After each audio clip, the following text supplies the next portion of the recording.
Bonjour, je suis Raphaël et je vous emmène voyager avec moi dans le monde de l'ésotérisme, de la spiritualité et de l'invisible. Chaque semaine, nous retrouvons nos invités pour parler magnétisme, numérologie, médiumnité, communication animale et j'en passe. Et tout ça de manière très terre-à-terre, bien sûr. Ils retracent leur parcours qui les ont amenés à se connecter à l'autre monde et nous expliquent leur façon de voir la vie avec un grand V. Pragmatique ou non, soyez les bienvenus dans le podcast Les Mondes Subtils. Bonjour. Alors aujourd'hui, je vous présente mon invitée, Regina Martineau. Regina, pour moi, c'est LA pointure dans le monde de la lithothérapie bioénergétique. Et pour preuve, les gens font la queue devant sa boutique pour faire ce qu'on appelle un scan bioénergétique et se voir conseiller une pierre. Elle est tellement toujours dans le mille qu'une de ses clientes lui a dit un jour qu'elle était effrayante, ce que Regina a pris pour un beau compliment. Moi perso, je la trouve intelligente, humble, passionnée et très drôle. Vous allez m'entendre rigoler comme une baleine pendant l'interview. C'est parti. Salut Regina. Salut. Ça fait un petit bout de temps que je passe dans ta boutique La Roche-Mère à Paris.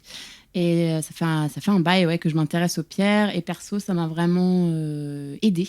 Donc je suis vraiment contente de t'avoir avec nous parce que j'avais plein de questions et je pense que c'est l'occasion de parler de tout ça. C'est très bien. Raphaël, je suis ravie aussi que tu vas m'interviewer sur ce thème parce que c'est un thème qui est désormais totalement ma vie. Je vis dans le monde vibratoire et ma boutique, c'est vrai, comme tu dis, c'est un lieu spécial. Une fois, j'ai un ami africain qui m'a dit en Afrique, les pharmacies, c'est un lieu comme ça, comme ta boutique.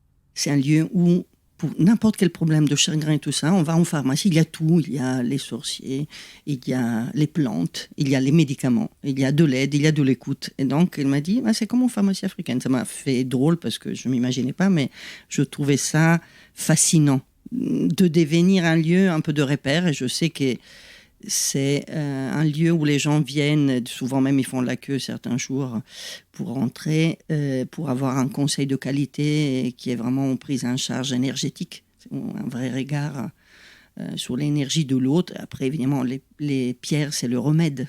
Beaucoup de gens sont surpris de me trouver en boutique alors que je suis commence à être légèrement connue dans le monde de la lithothérapie.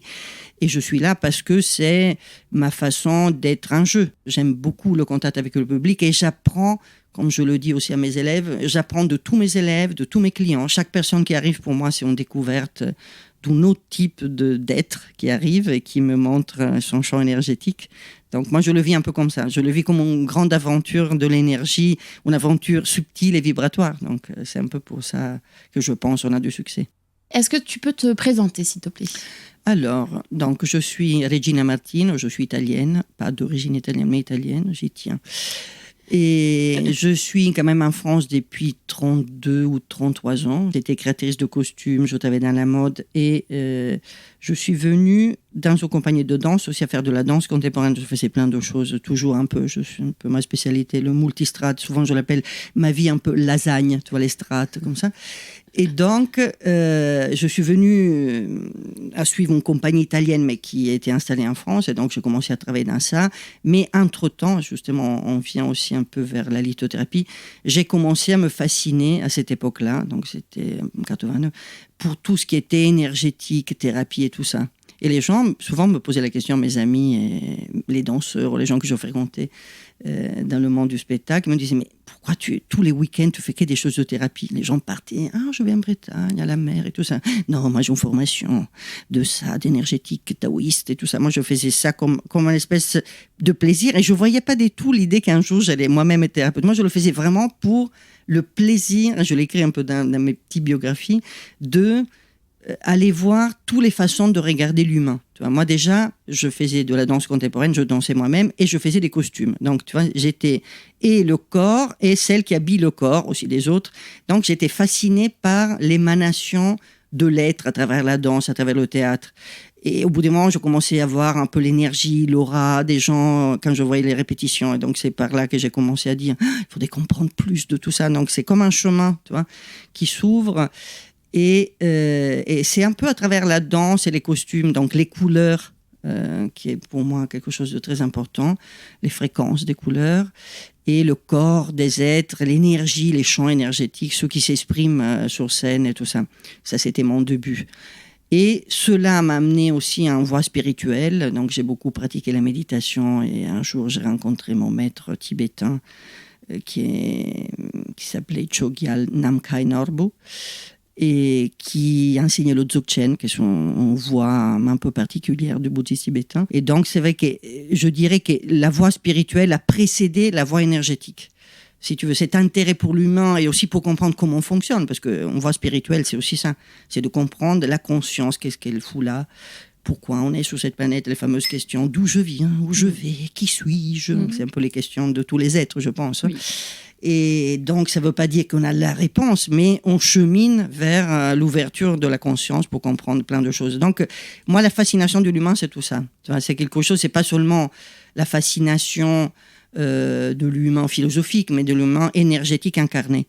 Donc, à travers l'expérience moi-même de la danse, avec mon propre corps, les yogas, les tai chi, j'ai fait plein d'expériences personnelles. Voilà, j'ai 61 ans, donc j'ai quand même un peu de strate de lasagne déjà. Il manque un peu le fromage à la fin pour mettre à griller vers la fin quand je partirai. Mais là, j'ai déjà beaucoup de strate. Et donc, c'est un peu tout ça qui m'a amené vers l'énergétique et la thérapie. Sans un but de devenir thérapeute. Là, je vois qu'à cette époque, beaucoup de gens, un jour, disent « Ah, je veux devenir thérapeute ». Comme si c'est quelque chose, un peu la charrue avant les bœufs. Alors que moi, je n'ai pas du tout décidé ça. J'ai fait 15 ans de formation jusqu'à un jour il y a quelque chose qui s'est réveillé, peut-être la vocation, on peut l'appeler comme on veut, quelque chose qui t'appelle, c'est même l'extérieur qui te manifeste ça. Tu vois, j'avais mon atelier de couture où je recevais des gens pour les essayages. Et les gens venaient me raconter l'histoire de leur vie, ils voulaient des conseils. Après, il y a même des gens qui voulaient que des conseils, sans veut des costumes. Donc, au bout d'un moment, j'ai dit, peut-être je pourrais... Peut-être qu'il y a un truc, peut-être un truc à faire ça. Je dois même plus coudre faire les costumes. Donc, c'est quand même, on épargne de quelques heures par jour. Et donc, c'est quelque chose qui a basculé au bout d'un moment après maintes formations. C'est pas quelque chose, si tu veux, c'est pas quelque chose comme un but. Là, je vois en ce moment beaucoup de gens, et je les comprends d'une façon, parce qu'on est en une époque charnière de questionnement de société. Donc, beaucoup de gens se disent, basta, je veux plus collaborer en société dans certaines formes, j'ai envie d'aller vers d'autres choses. Mais des gens qui disent, je suis en reconversion, je veux devenir thérapeute, comme un tout qui est mis devant, alors qu'ils n'ont pas encore fait l'expérience de cet engagement. C'est un engagement très profond. Parce que quelque part, tu es au service de la guérison de l'autre, mais tu n'es pas au service de l'autre. Donc, c'est tout cette posture très délicate que j'enseigne beaucoup dans mes stages pour les thérapeutes, la posture énergétique, c'est important, de trouver ça et d'avoir des outils. Ça veut dire des outils qui fonctionnent. Donc, moi, j'ai mis en place justement la lithothérapie que je pratique et j'enseigne. Surtout, c'est une lithothérapie où il faut quand même 2-3 ans pour dire, voilà, là, je peux pratiquer. C'est pas 2 week-ends et hop là, j'ai fait 2 week-ends, j'ai un certificat et c'est bon. Moi, je donne pas de certificat. Je dis, vous allez vous certifier, vous, quand vous aurez vraiment des résultats. Pour moi, c'est ça. Ouais. Ça veut dire que les résultats, ça veut dire que l'autre va vraiment mieux. Pas c'est joli ce que tu as dit. Est-ce que ça va mieux? Est-ce que ça a aidé? C'est une question minimale à se poser quand on pratique n'importe quel art. Moi, je dis art thérapeutique parce que il y a quelque chose de l'art, même si c'est pas artistique, mais c'est l'art dans le sens qu'il y a cette écoute profonde et personnelle de comment on utilise les outils. Non, je pense que tu comprends aussi et tu chemines aussi vers ça. Absolument, oui.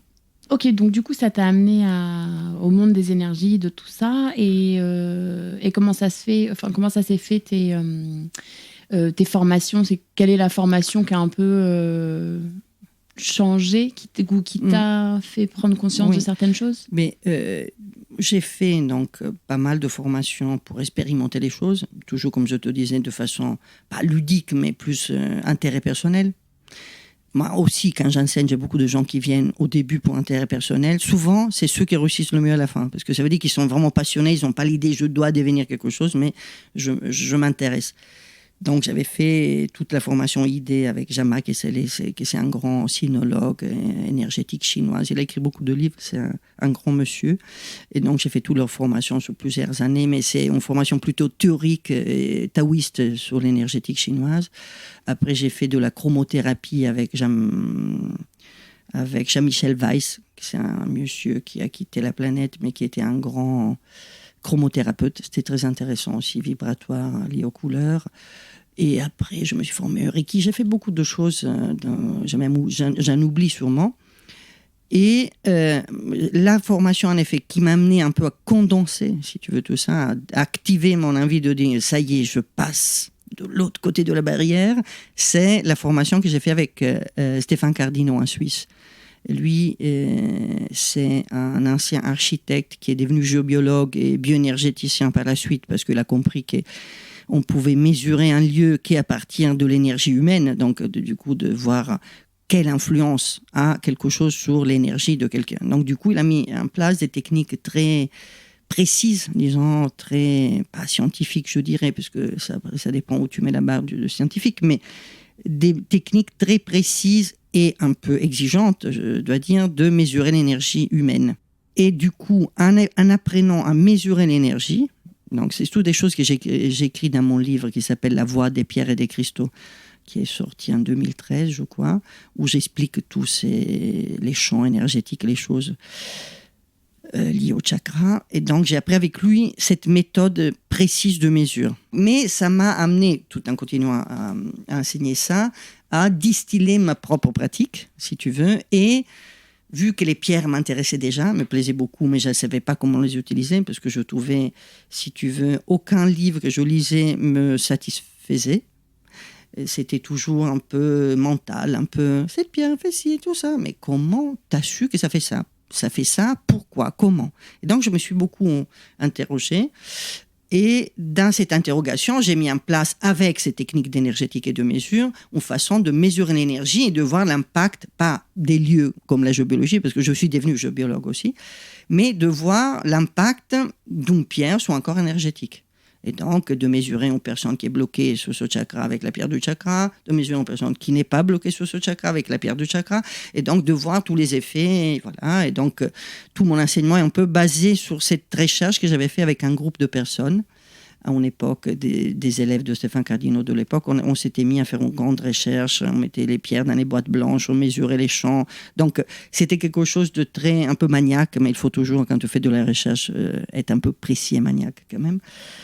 Un peu détaillé, et donc on mesurait les choses à boîte blanche, après on faisait des statistiques pour voir la pertinence des résultats. On avait un des deux personnes était ingénieur informatique, donc il faisait tous des tableaux un peu angoissants à voir, mais on comprenait quand même des choses. En développement, toutes ces techniques, tu développes, comme moi je pense, beaucoup de guérisseurs, au bout d'un moment, une vision claire et une sensation claire de l'énergie. Qui après, chacun la développe de façon différente. Souvent, les gens qui n'ont pas développé, ils ont un fantasme sur les dons extrasensoriels. C'est très fantasmagorique et fantasmé, je dirais. Parce que les gens pensent, oui, quand je vois tout. Non, tout le monde voit différent. Moi, j'ai connu plein de clairvoyants. Moi, j'ai même désinstallé des programmes. Je voyais beaucoup de choses et j'ai un peu désinstallé parce qu'on sait très bien qu'un podcast prend moins de place qu'un vidéo, n'est-ce pas? Oui, hein, c'est ça. Du coup, au niveau mémoire.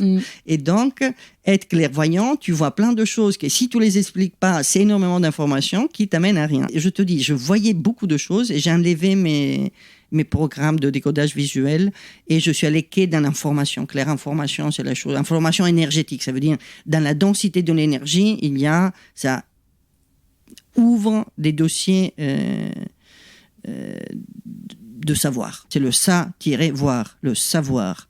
Donc c'est un peu un truc spécial. Mais tout le monde est différent. Donc du coup, moi j'enseigne pas ça. Parce que enseigner ça, ça veut dire que je t'oblige à avoir la même façon de voir le monde que moi. Et donc je te bloque probablement. J'ai vu des gens qui ont fait des écoles pour développer leurs dons extrasensoriels. Et après ils avaient des chakras bloqués à cause de ça. Oui, parce que ça limite en fait. Oui. Que la personne elle s'épanouisse d'elle-même et qu'elle travaille ses canaux. C'est ça. Et donc, justement, comme tu dis, c'est des canaux. Donc, c'est vraiment, c'est avec le travail que ça se développe.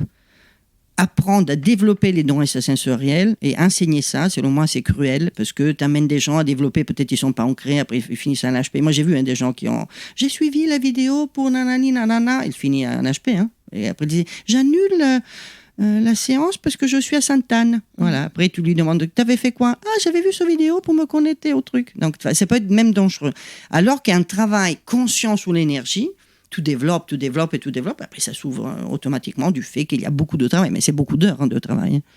C'est ça que j'aime bien par rapport à ton parcours, c'est qu'en fait, tu es très intéressé par les énergies, par tout ça. Mais en même temps, tu es allé chercher les preuves à chaque fois et tu es allé tout tester de manière très terre à terre, en fait. Donc, pour moi, c'est très important si tu viens me voir, je te donne un conseil, qu'il ne soit pas un conseil qui te fait plaisir, mais c'est un conseil qui fonctionne, toi, si tu veux. Parce que faire plaisir aux gens, c'est facile de dire, voilà, choisis la pierre qui te parle le plus. Et je peux te dire que 90% de personnes qui cherchent la pierre qui leur parle le plus, c'est la pierre que je leur déconseille. D'accord. Je le fais dans mes stages, je montre ça. Ça veut dire que c'est la pierre qui est reliée au chakra le plus ouvert. Ça veut dire même annexé que tu as en ce moment même. Par exemple, si je te dis, regarde ces pierres, laquelle tu veux, quelle couleur tu veux, c'est la couleur qui a vraiment pas besoin d'être traitée. Il y a un problème là, à la lithothérapie, non, je choisis ce qui me plaît. C'est pas thérapeutique ça.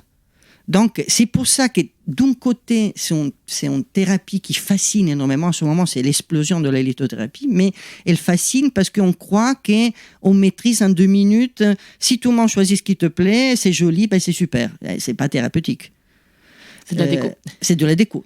Comment tu as rencontré les pierres, en fait? Comment elles sont arrivées dans ta vie? Ils étaient déjà là, dans mes tiroirs, et qui m'énervaient parce que je lisais les livres qui disaient « Écoute ce qu'il dit la pierre ». Moi, j'écoutais, ça ne me disait rien. Et je ne savais pas comment rendre, si tu veux, la relation avec la pierre vraiment utile et thérapeutique. Les livres que j'avais lus, ça ne me parlait pas du tout. Et j'ai lu presque tout ce qui se fait, et en anglais, à l'époque en tout cas, il n'y en avait pas beaucoup en anglais et en français, et il n'y avait aucun qui me touchait, qui je disais « Ah, bon ». Et donc, maintenant que j'avais acquis ces capacités de mesurer l'énergie, c'est se développer de plus en plus, de comprendre comment ça fonctionnait les chakras et tout ça, j'ai continué à collaborer, comme je te disais, avec Stéphane Cardinaux, à former les gens au bilan énergétique. Et, entre-temps, j'avais mis en place un petit groupe de recherche et on a fait plein de tests. Et après, j'ai testé donc l'efficacité du fait qu'en effet, si je te donne une pierre, c'est une fréquence qui va changer les choses dans ton énergie, donc c'est thérapeutique. Plus tu as un système complexe, plus c'est difficile de l'apprendre, mais tu es beaucoup plus détaillé dans le décodage et dans le soin, quelque part. Non? Et en effet, quelqu'un vient, tu lui donnes une pierre dans la main et tu vois que le chakra commence à lâcher. Et donc, tu te dis, voilà, ça ne veut pas dire que tu la poses, après, ça ne marche tout de suite pas. Mais c'est comme une fréquence qui arrive à dénouer quelque chose. C'est un peu une loi de résonance, je dirais, dans le sens que ton chakra, n'importe lequel, moi je travaille avec les chakras, avec les fréquences des chakras, s'il est noué, ça veut dire qu'il y a par-dessus quelque chose qui le bloque. Mais ce n'est pas à l'intérieur, c'est quelque chose, ça peut être plus ou moins profond, ce blocage, devant, derrière, un peu profond. Et ça veut dire qu'il y a une perturbation par-dessus. Ça ne va pas dénaturer la nature même de la chose. Donc, quelque part, une pierre a une capacité de remettre en connexion, en vibration, qui est en connexion avec la zone du chakra qui a besoin d'être libérée et l'énergie, le type de mouvement, c'est complexe quand même, qui a besoin. Ça veut dire, est-ce que je dois ouvrir vers l'avant? Est-ce que je dois aller vers quelque chose de fort, de délicat? Est-ce que je dois rassurer? Est-ce que je dois dynamiser? Est-ce que je dois raligner? C'est tous des mouvements comme ça. Je te donne cette pierre, même que dans la main, donc il ne faut pas la mettre sur le chakra forcément. Et ton corps énergétique tout entier va prendre cette information, il va dire au chakra central qui va bien sous la couche de problème qu'il a le droit de se frayer un chemin pour libérer ça. Donc moi je le vois un peu comme ça. Quand je le regarde aussi visuellement, c'est cet ordre-là. C'est pas j'enlève quelque chose, parce que dans la vision un peu moyenâgeuse de l'énergie, beaucoup de gens utilisent encore ça, il y a un truc, un grumeau là, et je viens, je t'enlève le grumeau et je le jette quelque part, puis je dois nettoyer mes mains où je le jette. C'est des faux trucs. C'est pas faux, mais c'est des choses du Moyen-Âge, une vision. Si tu vois comme ça, c'est comme ça que ça fonctionne.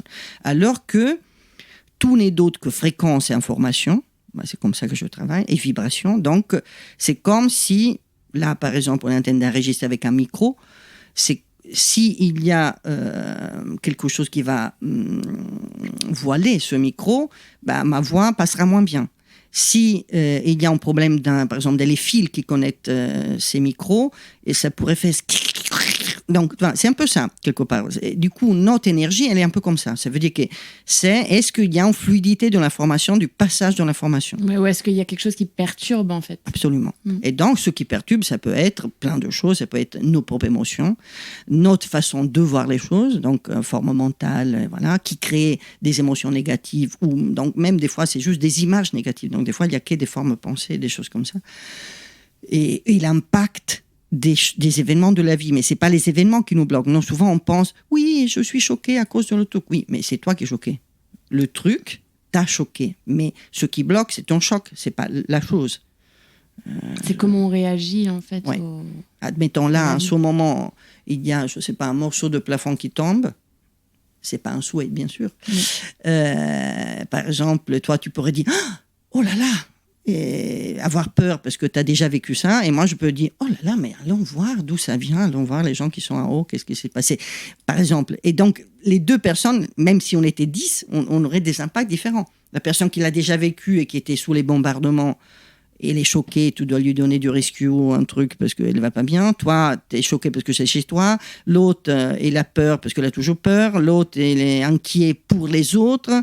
Donc, on a des réactions très différentes. Donc, évidemment, là, je disais bombardement, parce que là, on est dans une période où on est tous préoccupés pour ça. Mais tu vois bien, moi, j'ai vu à la boutique que depuis que la guerre en Ukraine a commencé, il y a un impact direct sur les corps énergétiques des gens. Tu peux développer ? Oui, je peux développer. C'est intéressant. Dans le sens, on s'est rendu compte, au bout de 2 ou 3 jours, tout le monde était inquiet, forcément. Et impuissant, parce qu'il y a quelque chose de l'impuissance du fait que tu peux un peu aider à distance, mais je veux dire, on ne peut pas, nous, autant que citoyens français, intervenir sur quelque chose qui nous touche profondément, mais on n'a pas de puissance là-dessus. Et donc, moi, ce que j'ai vu, que j'ai conseillé énormément plus, par exemple, de jade néphrite. La jade néphrite, c'est une pierre qui travaille sur le chakra pistache, que c'est un des chakras supplémentaires que j'utilise au niveau du plexus solaire. Et ça, c'est la partie derrière, au niveau des reins. Et c'est la partie qui se bloque quand on se dit, il faut tenir, il faut rien lâcher.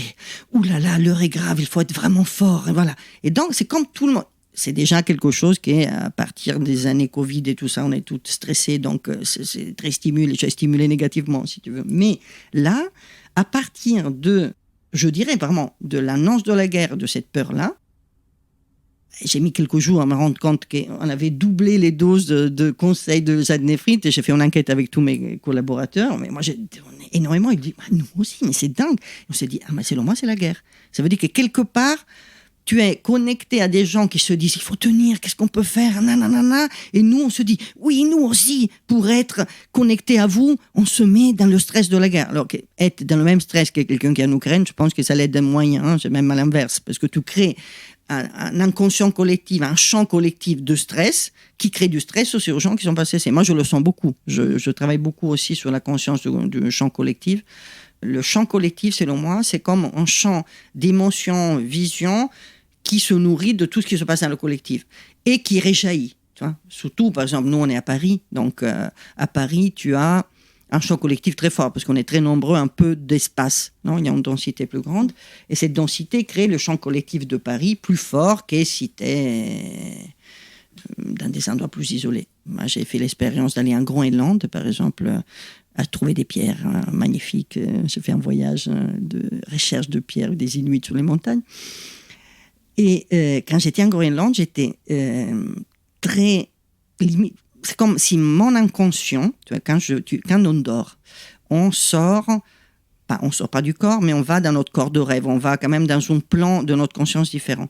Et donc, on va rencontrer, pour traverser, aller dans le chemin de notre rêve, on va rencontrer, moi je me rends compte de ça, un champ collectif. Et donc, pour aller dans des rêves qui ne sont pas liés à l'inconscient collectif, il faut traverser des couches. Je fais aussi beaucoup de pratiques de yoga du rêve transmis par mon maître tibétain. Et donc, tu vas dans d'autres dimensions, évidemment. Et quand j'étais en Groenland, où la ville la plus grande où on était, il y avait 1300 personnes, et ailleurs, rien. La nuit, j'allais dans mon champ de rêve, disons dans mon corps de rêve, et mon corps de rêve était paumé dans un endroit où il n'y a personne qui crée, il n'y a pas. Et donc, tu es là et tu te dis, merde, je ne dois rien traverser. Alors, je me sentais perdue. Eh oh, il n'y a personne. Ouh, voilà, et du coup, voilà. Et j'ai mis quelque chose, et c'est bizarre. Et mon mari aussi, c'est un grand rêveur, donc on se disait, c'est strange. Au petit-déj, on disait, c'est étrange. Et au bout d'un moment, j'ai dit, ça doit être ça. C'est qu'il y a 1300 personnes, plus des Inuits qui ont quand même une vision, si tu veux, collective, très unie, et des choses très pratiques. Parce que dans leur histoire, c'était survivre à l'hiver, donc c'était pas des choses très philosophiques, si tu veux, un truc très lié à la terre, au corps et à la survie. Du coup, ça crée pas un truc impressionnant. Et nous, on était paumé. C'est comme si mon inconscient en pyjama cherchait, c'est où la barrière que je dois passer? Il n'y a pas. Donc c'était trop drôle. Et après, évidemment, une fois que tu as compris, après c'était génial. C'est juste qu'au début, tu es paumé. Et donc, c'est ça, être conscient. Non, moi j'utilise cette connexion, pas forcément que pour les rêves, mais aussi pour distiller ce qui est propre de la personne qui vient me voir, ce qui est propre du champ collectif du moment, ce qui est propre, et j'utilise ça, par exemple, je fais un bulletin mensuel sur mon site Rayon Magenta, vous pouvez vous inscrire si vous voulez, et une fois par mois, j'essaie de tâter un peu ce champ, et je conseille une pierre, mais je parle un peu des énergies du moment sans me connecter à autre chose. Moi, je ne vais pas là-haut à des kilomètres à parler avec des aides de lumière, je parle avec ce qu'on vit, que ça me semble un peu plus utile souvent. Qu'est-ce qu'on a besoin de travailler, de lâcher, de traverser à un moment donné. Et donc, j'utilise un peu cette vision champ large, champ plus petit de la personne pour avoir une vision de la thérapie. Et le champ de chaque chakra qui est lié à tous les autres, et nous-mêmes, on est liés à tous les autres. Et donc, c'est un peu, moi, je travaille comme ça. C'est pas juste la lithothérapie, les pierres, c'est quand même mes alliés, je pourrais dire. C'est les fréquences que je comprends vraiment le mieux, peut-être. Et avec les pierres, j'arrive à, donner des informations pour que ces champs puissent s'aligner. Donc, on le prend d'un autre côté. Et donc, c'est avec la formation que j'avais fait avec Stéphane Cardino, c'est ce qui m'a donné des clés bien carrées pour pouvoir aller des choses plus subtiles. Mais je reste quand même carré à la fin. Moi, quand j'ai commencé à aller dans ta boutique, c'est une amie qui m'y a amenée. Et donc, en fait, quand tu vas à La Roche-Mère, il y a un système de... Enfin, on peut te demander, après il y a des gens qui peuvent choisir leur pierre et faire leur vie, mais c'est comme un scan énergétique en fait. Nous, on l'appelle le scan bioénergétique. C'est quelque chose que j'ai mis au point en voyant beaucoup de choses qui se faisaient avec les machines quantiques et tout ça, qui font des scans bioénergétiques totalement faux. Parce que c'est basé sur des choses de clairvoyance et des choses un peu bizarres dans le sens que ça dit des choses après qui selon moi sont un peu justes et un peu fausses en même temps, et puis ça dépend comme tous les interprètes, mais c'est d'aller capter les chakras selon la demande aussi, dans le sens que si tu me dis rien, par exemple tu viens, tu me dis rien, je vais demander à ton champ qui me donne l'information de ce que tu as besoin en ce moment-là. En ce moment-là, pour moi, ce n'est pas aujourd'hui à 15h, mais c'est plutôt cette période que tu traverses. Ou tu peux me dire, j'ai une problématique en particulier, j'ai un projet, il y a comme un truc qui bloque ou je ne sais pas quoi, et je vois, ça peut être autre chose, ou ça peut être déjà ce que je t'ai déjà répondu, parce que ton champ, peut-être, il me parle déjà de ça. Et donc, le scan bioénergétique, tout le monde est fasciné par ça, c'est aussi pour ça qu'on a du monde, sûrement, mais c'est vraiment d'une efficacité redoutable. Moi, je vois des gens que je n'ai jamais vus, et 3 minutes après, je leur dis, tu n'es pas en train de changer un truc, et après là, tu as un peu du mal à passer à l'acte et que ça te fait peur de dire un truc. Et les gens font c'est fou, voilà. Et plein de gens me disent un jour quelqu'un m'a fait un compliment en disant vous êtes effrayante. Je dis merci, j'aime beaucoup. Ou des choses impitoyables, ou des choses. J'ai toujours des commentaires parce que les gens sont un peu choqués du fait que c'est précis. Après, s'ils viennent à 3-4, évidemment, je dis pas la même chose. J'invente rien, évidemment. Quel intérêt? C'est de l'info que tu captes. C'est l'info. Et même la plupart du temps, je regarde le panier des pierres qu'ils ont déjà choisi et je les interdis d'acheter ces pierres. C'est une des rares boutiques où on t'enlève des tout du panier. Ah bah non, tu vas pas m'acheter ça. Ça te fait. Si je te donne ça comme ça, c'est l'inverse. Donc non, pitié, ne l'achète pas. Est-ce que tu peux nous parler des pierres du coup, parce que pour moi, il y a les hommes, il y a les animaux, il y a les plantes, il y a les minéraux qui sont en fait ce qui est vivant. Est-ce que tu peux nous parler de ça, la vie? Oui, bien sûr. Voilà. Si on dit le mot vie, surtout que c'est pour ça que moi je parle de lithothérapie bioénergétique. Bioénergétique, c'est pas la bioénergie des pierres, mais c'est la bioénergie des humains, dans le sens, il ne faut pas oublier qu'on est en train de soigner un humain avec des pierres. On n'est pas en train de faire un trip sur les pierres. Après, on a le droit. Nous, on les adore. Des fois, on se fait un peu de trip. Un secret quand on ferme la boutique. Mais si tu veux, une pierre, c'est un outil. C'est comme je te donne, je ne sais pas, une tisane de fleurs plutôt que les fleurs de bac. Moi, j'ai créé aussi une gamme d'élixirs minéraux, donc, parce que je travaille surtout avec la fréquence des pierres. Donc, on s'en fiche à la limite de la pierre. Après, les pierres sont belles, on aime bien les porter. Mais tu peux même utiliser mes flacons d'élixir ou la pierre, et tu as le même résultat. Même souvent, les élixirs sont encore plus puissantes parce qu'en effet, ça va directement en résonance dans le corps. Tous les met dedans. Et c'est comme les fleurs de bac, tous les ingères. Et donc, la pierre, pour moi, je ne la considère pas vivante.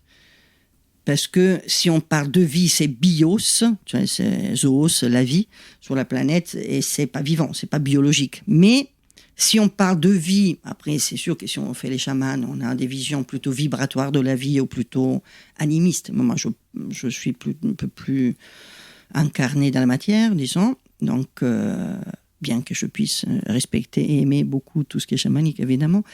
Et donc, pour moi, les pierres ne sont pas vivantes, mais ils vibrent. Moi, j'ai étudié un peu la minéralogie aussi, par moi-même, parce qu'on ne m'a pas voulu prendre à l'école des mines. J'étais trop vieille.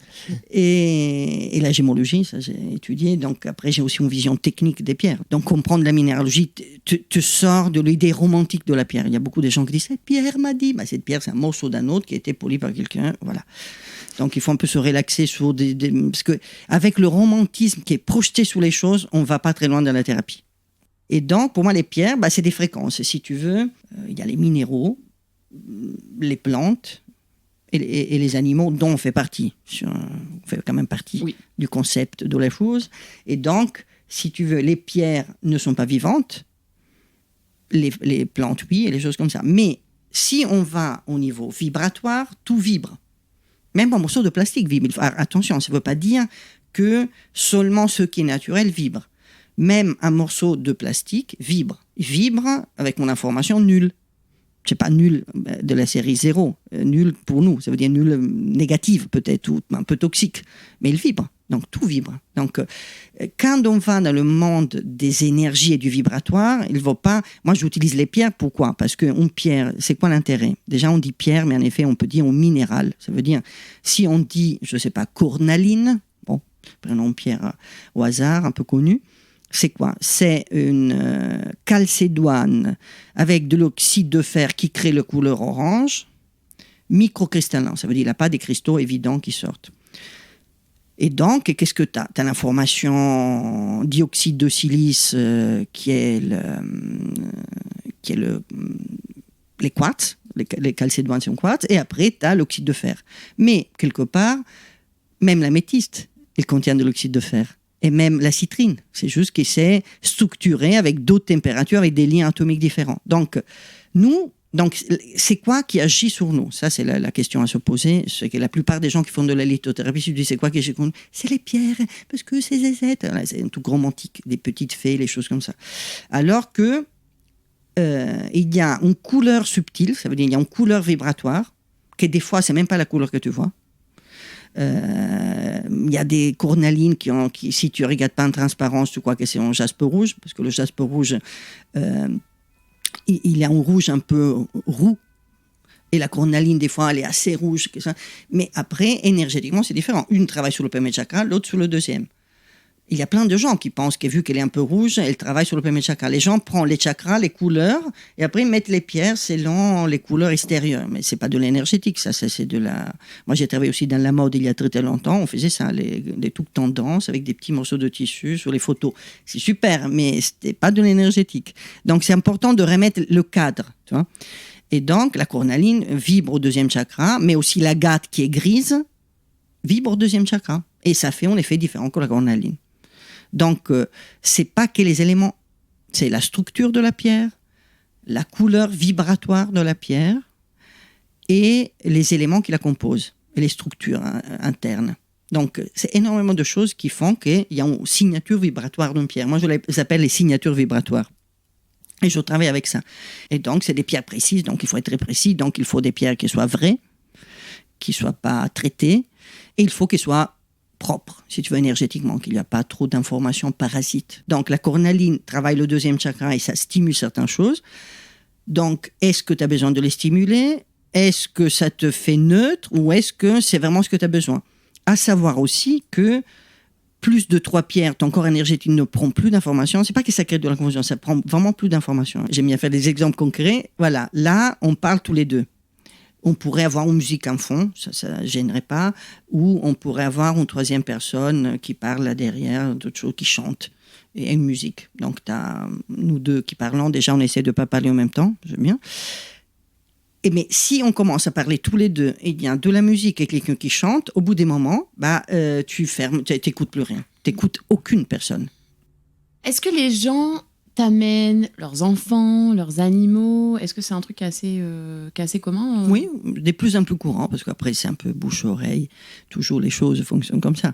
Ah, si tu vas là-bas, voilà. Évidemment, je fais aussi beaucoup de scans à distance, donc ça facilite si les personnes ont un cheval, par exemple, parce que personne n'est encore venu avec un cheval dans la boutique, ça on est très content. Paris 11e, non, je pense que là c'est compliqué.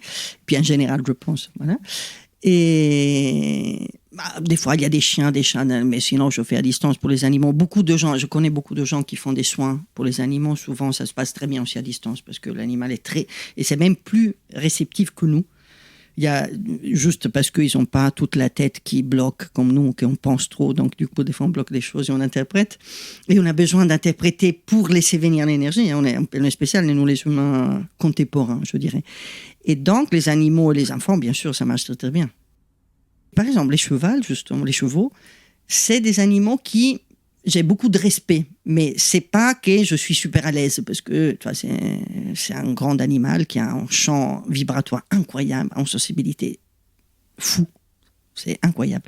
Mais à distance, je me rends compte que c'est les animaux où j'ai moins de liens perso, si tu veux, mais j'arrive à voir encore mieux, parce qu'ils ont un champ de conscience et d'émotion très proche à l'humain, très sensible, et donc c'est très facile de voir les problématiques à distance et même de dire « Ouh là là, il est un peu comme ça, il n'a pas peur de quelqu'un, il n'y a pas quelqu'un qui lui manque, non. » Et les gens me disent « Ah, c'est totalement ça !» Donc des fois, je fais des dizaines, les gens qui ont plein de chevaux, c'est compliqué des fois. Mais j'aime beaucoup les chats, les chiens. Une fois, j'ai fait aussi un scan en poule, une de mes collaboratrices a un rat, voilà, donc c'est ça. Ah oui, récemment, j'ai un ami qui travaille dans un zoo. Il travaille à la pouponnière, surtout des oiseaux. Et donc, des fois, il m'envoie des photos d'œufs. Donc, je fais les scans, œuf numéro 1. Je dis, oula, lui, il a un problème au 5e chakra. L'autre, oula, là, je ne sais pas s'il va survivre. C'est pas sûr. Et donc, je lui fais des pronostics. Et après, je les vois quand il m'envoie les photos des bébés. Ploupi, ploupi, trop mignon. Même des oiseaux que tu peux même pas, tu n'as jamais eu de ta vie, tu arrives à faire. Donc, bien sûr, tout vibre. Donc, c'est comment... Ça, c'est quelque chose qui s'apprend dans le temps. Comment rentrer en résonance avec l'information? Tout information. J'ai besoin de voir comment fonctionnent les chakras et c'est quoi les émotions qui sont là-dessus, et donc de trouver des pierres. Et donc ça, je le fais mes collaborateurs le font aussi. C'est quelque chose, il faut un moment pour l'apprendre. Il faut être bien précis, il faut être conscient, il faut connaître bien les pierres, les chakras, les mots-clés, les choses. Parce que quand tout le monde va apprendre ça, mais quand tu fais un décodage, après, il faut que tu dises quelque chose, il faut que tu saches utiliser les pierres et tout ça. Donc, pour moi, les pierres aussi, c'est des éléments qui vont m'aider à décoder. Par exemple, je te fais un scan énergétique et je vois que ton deuxième chakra, il y a un blocage. Ben, c'est quoi? C'est que tu es trop fatigué parce que tu fais trop de choses. Pour toi, ça serait peut-être plus ta version, admettons. Ou tu es triste. Ou tu as un problème avec ton féminin, ou tu as eu un choc. Après, je teste les pierres, et selon la pierre que tu as besoin, je te dirai, c'est pas ça le problème. Elle me dit, oui, c'est totalement ça. D'accord, donc tu vois une problématique, enfin, tu vois ce qui bloque, et après, en fonction des pierres... C'est la pierre qui fait lâcher, c'est ça. D'accord, c'est là où tu vas identifier Absolument. Vraiment la problématique. Précision. D'accord, ok, j'avais jamais compris. Oui, c'est ça. Génial. C'est ça, c'est les pierres qui me guident à être plus précis. C'est une question de précision. C'est pas je me connecte et il y a la guide qui me dit comme ça. Parce que après, c'est des choses où tu sais pas si c'est un délire. Alors que moi, j'ai des trucs très précis. J'ai des sensations, des choses, et c'est ce que j'enseigne aux gens. Il faut un moment, hein, c'est pas que tu arrives en 2 minutes, tu apprends, mais j'ai formé déjà beaucoup de personnes qui utilisent cette méthode. Oui, c'est ta pratique et ça fait longtemps que tu l'as mis en place aussi petit à petit et que tu en es venu à ça. C'est ce qu'on se disait tout à l'heure, en fait, quand tu as commencé les formations. C'était assez large et en fait, au fur et à mesure, tu as affiné pour arriver à cette précision aujourd'hui, en fait. Absolument. C'est une précision et après... si tu veux peut-être un plus, j'ai aussi essayé de trouver une méthode didactique pour transmettre ça. Parce que des fois, il y a beaucoup de gens qui ont des dons, qui savent faire des choses, mais après les transmettre, c'est pas évident. Tu peux pas les copier. Il faut que je te donne toute une structure pour que tu puisses t'entraîner et apprendre des choses et que je puisse t'enseigner des choses. Et alors moi j'ai une question, parce qu'en fait avant de te connaître et de connaître La Roche-Mère, j'avais acheté pas mal de bouquins sur la lithothérapie ou même des sites internet où ça me disait le quartz rose il faut surtout pas le mettre au soleil, c'est une pierre qui se recharge à la lune, une autre au soleil, une autre avec de l'encens. Toi c'est quoi ton avis là-dessus? Voilà. Comment on recharge une pierre? Comment on la nettoie? C'est ça. Déjà, selon moi, je sais qu'en ça, je passe pour une hérétique. Mais après, moi, je suis quelqu'un qui expérimente. Si ça marche, ça marche. Hein. Il y a encore personne qui a réussi à me répondre à ma question. Pourquoi recharger une pierre? Donc, quelque chose de très simple. Là, j'ai un verre d'eau en face de moi, que tu m'as mis gentiment à disposition. Quand je bois cette eau, quand il est fini, il faut que tu me le recharges en haut, si j'ai encore soif. Tu vois? Une pierre, c'est pas ça. Une pierre, c'est pas un verre, c'est pas un contenant, tu vois, si tu veux.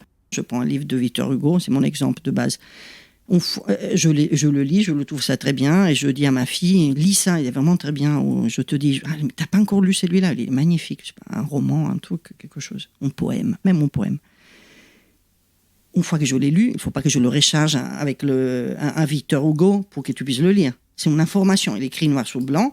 Donc, qu'est-ce qui peut se passer? Que un enfant de 2 ans avec des pastels colorés, il fasse des dessins sur le texte du poème de Victor Hugo. Donc, du coup, je ne le lirai plus. Mais, donc, purifier en pierre, c'est quoi? Je prends une gomme, j'efface les dessins de maisons et de gnomes sur le poème de Victor Hugo et je peux à nouveau le lire. Ça veut dire je peux lire la signature vibratoire, fréquence de cette pierre. Tu vois? Donc, et ça... Je pense que la plupart après, de lithothérapeutes ne comprennent pas. Parce que beaucoup de gens... Juste, je te fais une petite parenthèse. Quand j'ai écrit mon premier livre sur la shungite, c'est un éditeur qui m'a dit « Est-ce que tu pourrais écrire un livre sur la shungite ?» Donc, on m'a carrément dit « Écris un livre ». Moi, je n'avais même pas pensé. Je donnais déjà des conférences, j'avais des diaprojections sur les effets, justement, sur les champs énergétiques, des ondes électromagnétiques, la shungite. J'avais déjà fait un gros boulot. Hein. Donc, du coup, quelqu'un lui a parlé de moi et m'a demandé « Écris-moi un livre ». Donc, je dis « Écoute, je veux bien t'écrire un livre, mais je ne sais pas si je sais écrire un livre, parce que déjà, ce n'est pas ma langue, hein, je suis italienne, même si on le corrige quand même, c'est mon cerveau, il faut qu'il se concentre. Et donc, il me dit ça en 2010, donc il y a 12 ans, et je dis ok, d'accord. Donc je me mets, je remets au propre tous mes notes, que j'avais beaucoup travaillé déjà sur la shungite, je fais des recherches supplémentaires, je me passionne, je vais dans les trucs sciences de la Terre, la création de la Terre, parce que c'est beaucoup lié à des choses, c'est une pierre qui a 2 milliards d'années, donc je me suis mis à faire encore plus de minéralogie, des choses comme ça.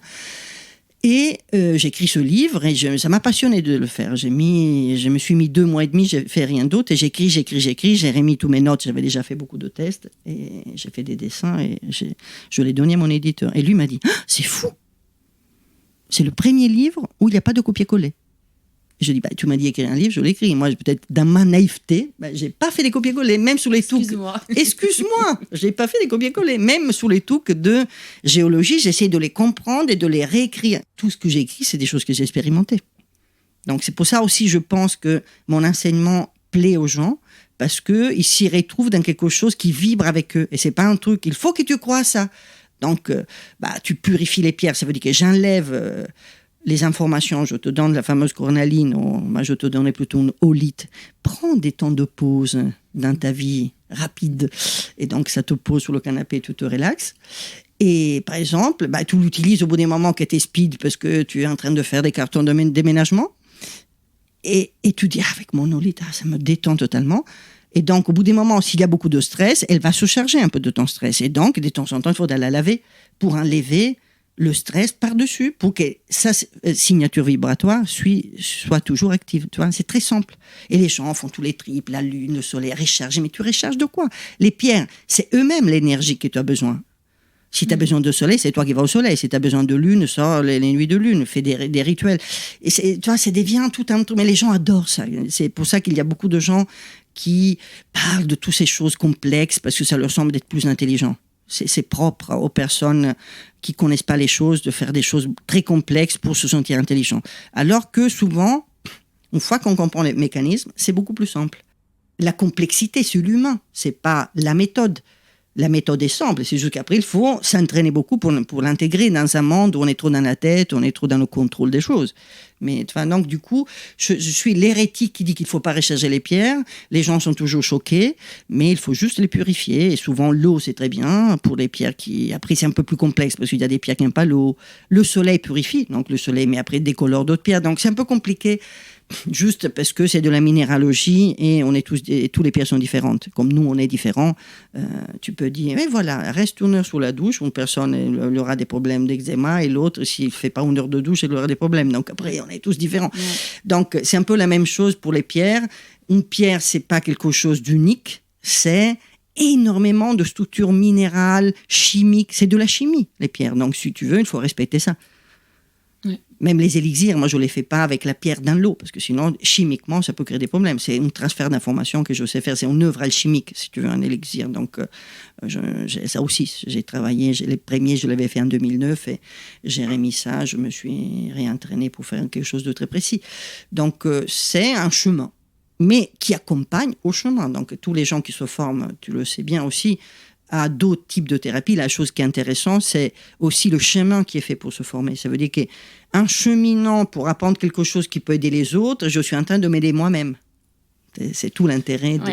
Travailler sur soi et se sortir un peu de notre conditionnement aussi, c'est vachement important. Mais ce qui est rigolo, c'est que quand on est justement sur le chemin et qu'on se sent peut-être un peu perdu, où tu dis « Ah bah ça m'intéresse, ça m'intéresse », tu dis « Oh là là, c'est un peu fouillis », et ben en fait, à un moment donné, tu te dis ah, en fait, il y a tout qui se rejoint. Comme toi avec la chromathérapie, tout ça. En fait, c'est ça. T'as vraiment fait ta bouillabaisse, quoi, avec tout ce que t'avais, toutes les formations que t'as fait. Ouais. Moi, j'ai jamais décidé. Si tu me disais un jour tu vas être lithothérapeute, j'aurais ri, probablement. Et on me l'a dit, pas lithothérapeute, mais quand j'avais 25 ans, je travaillais dans la mode, t'imagines, tu vois, je faisais la mode et je dansais quand même, je faisais pas mal de danse contemporaine. Donc à 25 ans, moi je me disais, toute ma vie, ça va être de l'art et de la spiritualité. Mais c'était comme une vision de vraiment... Et je vais voir un astrologue qui me dit, il faisait de l'astrologie indienne, c'était un Brésilien qui faisait de l'astrologie indienne en Italie, et qui me disait, oui, un peu plus tard dans ta vie, tu soigneras des gens, et tu écriras des livres. Et moi, je l'ai regardé en disant, on m'a dit que c'était un bon astrologue, mais il me dit des conneries, là. Et moi, j'ai vraiment, dedans, j'étais figurati, en italien, ça veut dire n'importe quoi. Et après, moi, j'avais même une cassette, les fameuses cassettes old style. À l'ancienne. C'était genre 85, toi. Donc. Et je me rappelle, des années après, j'ai dit, ah, mais c'est vrai. Et même quand il m'a dit, tu écriras des livres, je disais, figurativement, écrire, moi c'est pas mon truc, moi je dessine, tu vois, moi j'étais dessinatrice de mode et de costumes, de théâtre et tout ça. Écrire. Et si en plus, là il ne va pas spécifier, tu écrivras dans une langue étrangère, donc comme quoi après le destin des choses, mais en même temps c'est pas toi qui décides je vais faire ça, ça vient dans le chemin. C'est quand c'est prêt, tu vois. Et j'aide beaucoup de personnes aussi à cheminer, pas seulement pour guérir quand tu vas mal, c'est aussi pour trouver ton fil d'Ariane intérieur pour dire où est le chemin. Ça veut dire faire la visionnaire, faire la médiumnité pour l'autre du futur. Ça ne sert pas à grand-chose. Alors, de dire, c'est quoi les énergies à ta disposition? Et c'est quoi que tu bloques par des peurs ou par des projections? Donc, c'est de remettre l'énergie dans une forme de, entre guillemets, optimisation pour qu'il puisse réjaillir, de manifester ton dharma quelque part. Tu vois, on a tous quelque chose, on vient de quelque part et on manifeste quelque chose. Et donc, plus on travaille sur notre énergie, harmoniser, réaligner, trouver nos forces et ne pas avoir peur de nos forces sous-jacentes, aussi de toutes les forces transgénérationnelles. Je travaille récemment beaucoup sur ça, sur les forces transgénérationnelles. Plus tu vas accueillir ces forces et après tu manifestes quelque chose. Donc c'est un chemin sans fin. Ouais, et puis c'est aussi un chemin vers plus d'épanouissement, quoi, d'être plus aligné avec qui on est vraiment, c'est un peu la grosse question, quoi. Super, écoute, merci beaucoup Régina, c'était un plaisir. Ouais, moi aussi. Merci beaucoup. Ça y est, c'est la fin de l'épisode. Si vous voulez creuser un peu plus sur le sujet des pierres, si vous voulez lire les livres de Régina ou passer à la boutique, vous pouvez aller voir sur son site rayonmagenta.fr, vous aurez toutes les infos. Le podcast Les Mondes Subtils est disponible sur vos plateformes d'écoute préférées, Apple Podcasts, Amazon Music, Spotify et YouTube. N'hésitez pas à le partager autour de vous et à mettre des étoiles. Si ce que je fais vous plaît et que vous en voulez plus, vous pouvez faire des dons pour me soutenir. Et j'annonce également que je lance ma newsletter en septembre. Vous pouvez vous inscrire dès maintenant pour ne rien louper lors de sa sortie. Je vous mets tous les liens dans les notes. On se retrouve vendredi prochain pour un nouvel épisode avec mon invitée Caroline, qui nous parlera de ses expériences avec le monde invisible pendant sa jeunesse, ainsi que de sa rencontre avec la reconnexion, une approche énergétique peu connue en France, mais qui vaut le détour. J'ai testé et approuvé. Je voudrais remercier plusieurs personnes sans qui ce projet n'aurait pas pu voir le jour. Merci déjà à tous les invités pour leur temps, leur confiance et leur bonne humeur. J'ai vraiment adoré mes moments avec chacun de vous. Un grand merci à ma chou, ma sœur de cœur, Alix de Crécy, qui s'est occupée de la stratégie digitale et qui m'a encouragée à aller au bout de ce projet. Un grand merci aussi au brillantissime directeur artistique Éric de Crécy pour toute la création visuelle que je trouve tout simplement sublime. Merci à Alice Krief des Belles Fréquences qui a réalisé le mixage et réparé mes petites erreurs. Merci à ma sirène, Marie Sala, pour son écoute et son soutien. Et enfin, un grand merci à Baboun et Mamouchka de toujours me suivre dans mes aventures folles. Allez, salut, à la semaine prochaine!